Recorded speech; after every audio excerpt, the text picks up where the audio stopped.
Hi hello friends, ಹೇಗಿದ್ದೀರಾ? ಇದು ಗುರುವಾರದ video. ಮನೆ ಕೆಲಸ ಎಲ್ಲ ಮುಗಿಸಿ ಗುರುವಾರ ಪೂಜೆ ಎಲ್ಲ ಮಾಡಿ ಸೊ ಇಲ್ಲಿ ರಾಘವೇಂದ್ರ ಸ್ವಾಮಿ ಟೆಂಪಲ್ಗೆ ಹೋಗಬೇಕು ಅಂದರೆ ಸಿಟಿಗೆ ಹೋಗಬೇಕು. ಸೊ ಸಿಟಿಗೆ ಆ್ಯಕ್ಚುಲಿ ಸಿಟಿ ಒಳಗೆ ಹೋಗಬೇಕು. ನಾನು ಟೆಂಪಲ್ ನೋಡಿಲ್ಲ, ಯಾಕಂದರೆ ನಾನು ಅಷ್ಟು ಆ ಕಡೆ ಹೋಗಿಲ್ಲ.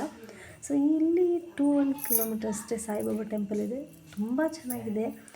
ಎಷ್ಟು ಚೆನ್ನಾಗಿ ಪೂಜೆ ಆಗುತ್ತೆ, ಏನೋ ಒಂಥರ ಪಾಸಿಟಿವ್ ಎನರ್ಜಿ ಟೆಂಪಲಿಗೆ ಹೋಗಿ ಬಂದರೆ. ಸೊ ನಾವು ಹಾಗಾಗಿ ಗುರುವಾರ ನಾನು ನನ್ನ ಮಕ್ಕಳು ಎಲ್ಲ ಸಾಯಿಬಾಬಾ ಟೆಂಪಲಿಗೆ ಹೋಗೋಣ ಅಂದ್ಬಿಟ್ಟು ಹೋದ ವಾರ ಬೇಗನೆ ಹೋಗಿದ್ದು. ಈ ವಾರ ಒಂದು 10 ನಿಮಿಷ ಲೇಟ್ ಆಯಿತು. ಸೊ ಹೋಗೋದ್ರಲ್ಲಿ ಆರತಿ ಎಲ್ಲ ಸ್ಟಾರ್ಟ್ ಆಗಿಬಿಟ್ಟಿತ್ತು. ಸೊ ಆರತಿ ನಡೀತಾ ಇತ್ತು. ಆರತಿಗೆ ಹೋಗಿ ಬಾಬನ ಟೆಂಪಲ್ ಒಂದು ಸ್ವಲ್ಪ ಹೊತ್ತು ಕೂತಿದ್ದು. ಇಲ್ಲಿ ಏನಂತಂದರೆ ಮೊಬೈಲ್ ಫೋನ್ಸ್ ಅಲೋ ಇಲ್ಲ, ಫೋಟೋಗೆ ಅಲೋ ಇಲ್ಲ. ಹೊರಗಡೆ ಬಂದು ನಾವು ಫೋಟೋಸ್ ತೆಕ್ಕೊಬೇಕು ಅಷ್ಟೇ. ಸೊ ತುಂಬ ಚೆನ್ನಾಗಿತ್ತು. ಗುರುವಾರದ ವಿಡಿಯೋ ಹೀಗಿತ್ತು. Okay, bye friends.